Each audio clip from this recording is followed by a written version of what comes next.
Good evening, everyone. And today's session is about overfitting and underfitting. So, from the example in the previous lesson, we learned about the history and training loss functions, and epochs. So, in this lesson, we are going to learn about how to draw these learning curves and how we can use them to guide a model. So, we'll examine the learning curves for the underfitting and overfitting problems. So firstly, what are learning curves means? When we are building a model, we are making the assumption that our data has two parts like signal and noise. Signal is really a pattern, and that it is repeatable process that we hope to capture and describe.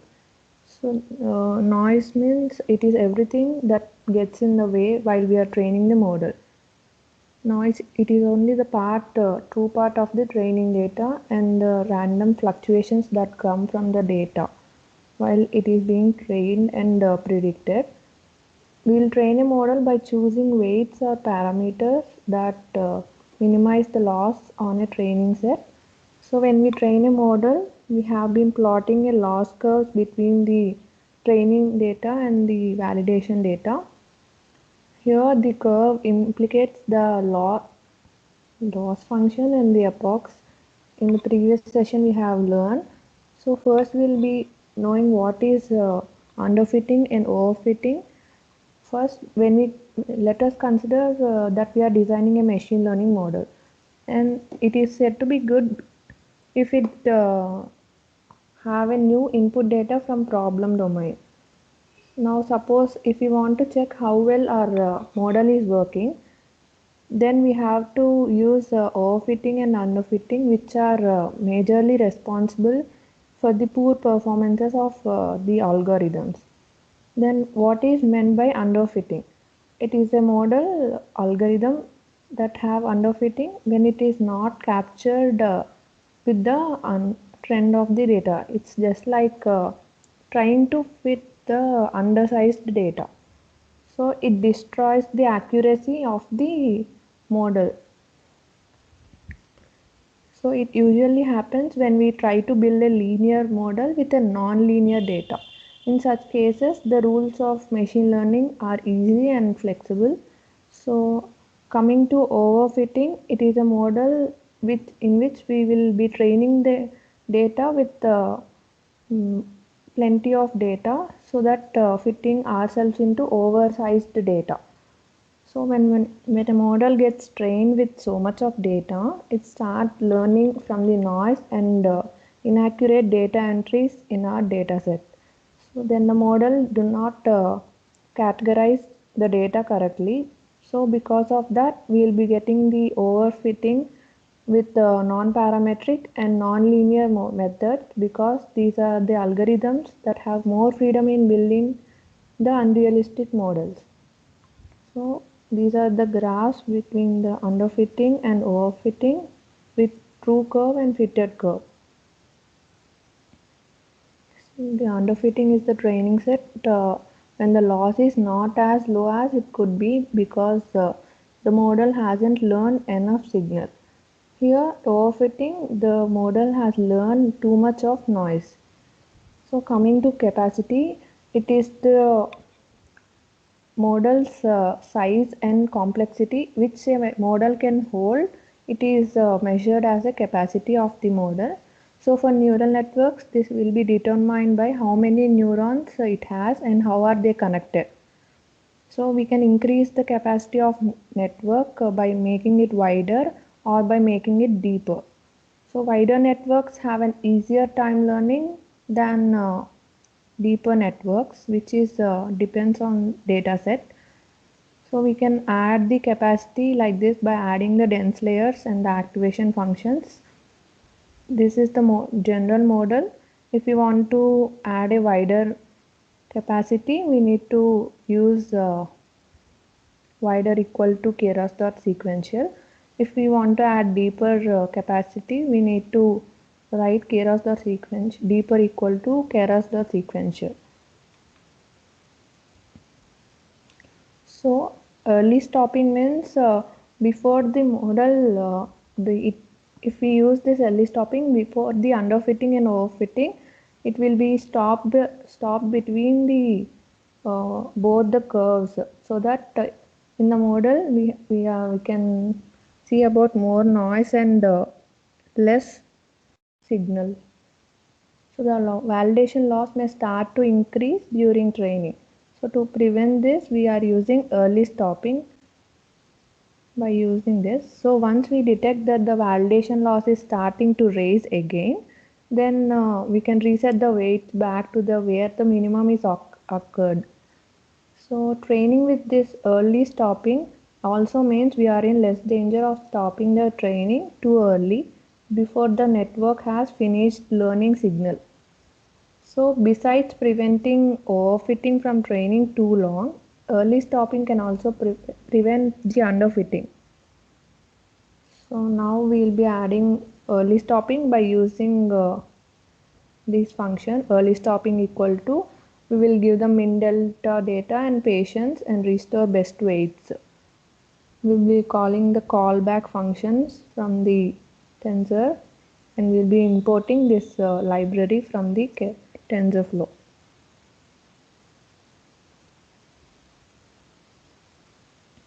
So for example, we'll be training one model with early stopping between the underfitting and overfitting. So now we'll be developing a model. In this example, we'll be increasing the capacity of the network, but also add an early stopping callback function to prevent overfitting. So this is the inbuilt code, but this is the data set for quality of the red wine. In the previous session, we have seen the red wine quality dataset, same dataset, but we have used early stopping to prevent the overfitting. Here we have used loss function, and the models are dense layers are added in between, and also early stopping is being used from. Next, after we are defining the callback function, then it's an argument in fit. Choose a large number of epochs when using early stopping. So we need to choose many number of epochs and also batch size, so that we will be getting minimum validation loss. Now we will be doing the exercise for predicting how popular a song is with the Spotify dataset.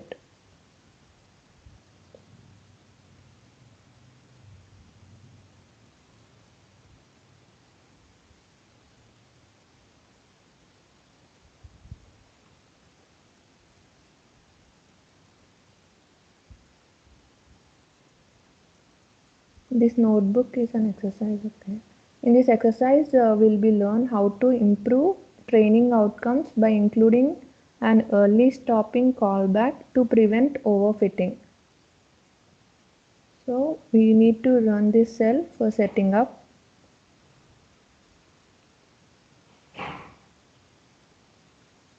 Okay, first load the Spotify dataset. Your task will be to predict the popularity of the song based on various audio features like tempo, danceability, and mode. Next, we need to run this cell for loading the data.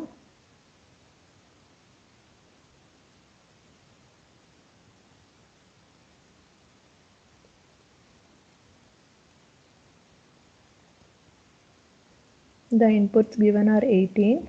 Now let's start with the simple network. First, we are creating a linear model which is having a low capacity. Then we will be training the model so that it will have the maximum capacity.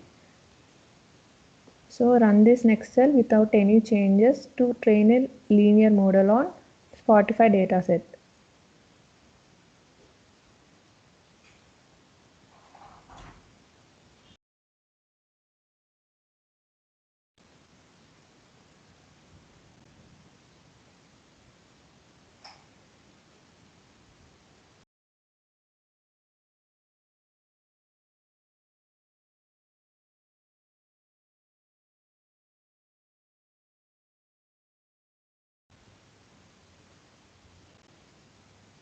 Next, in this step, we are getting the minimum validation loss, which is 0.203.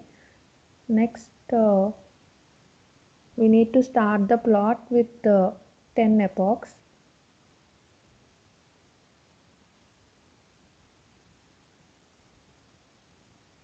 Next, firstly, we need to evaluate the baseline. What do you think? Would you say this model is underfitting or overfitting just right? So now we will run this cell. The gap between these curves is slightly small and validation loss never increases. So in the previous one also we have seen that the validation loss is same, and so it is more likely that the network is underfitting than overfitting. So now we'll be experimenting more.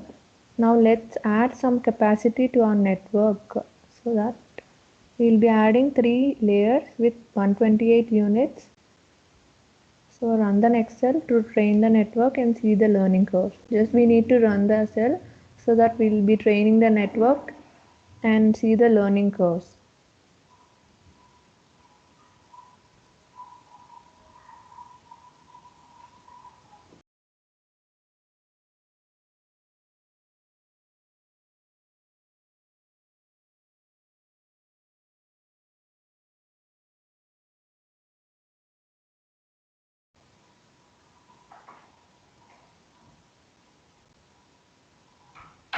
After that, we'll be getting our validation loss for 50 epochs. Next, we need to add our capacity. What is your evaluation of these curves? Underfitting or fitting just right?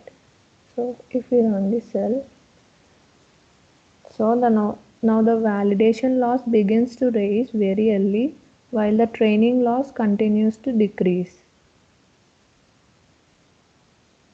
So here we are seeing that the training loss is decreasing, but the validation loss is almost the same.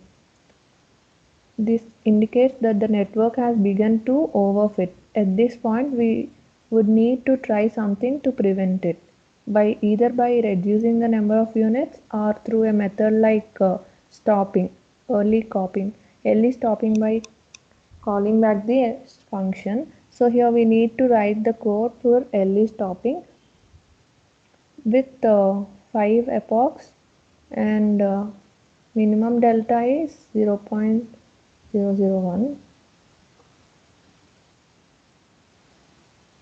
In the session we have seen the early stopping function.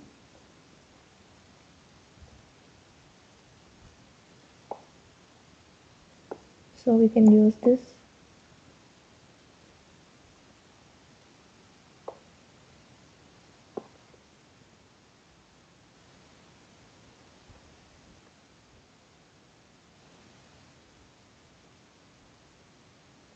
So now we have defined the early stopping function, but min delta is 0.001, patience is 5.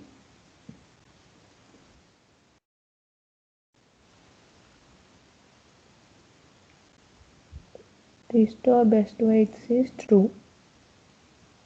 We need to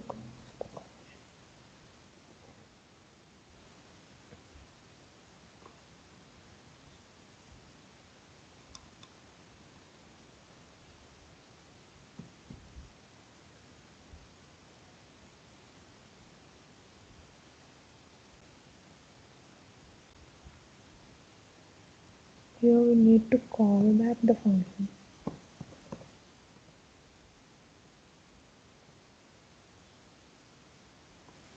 Now we have added the early stopping callback function with the given requirements. Now next we need to run this cell to train the model and get the learning curves with the loss functions and the optimizer algorithm.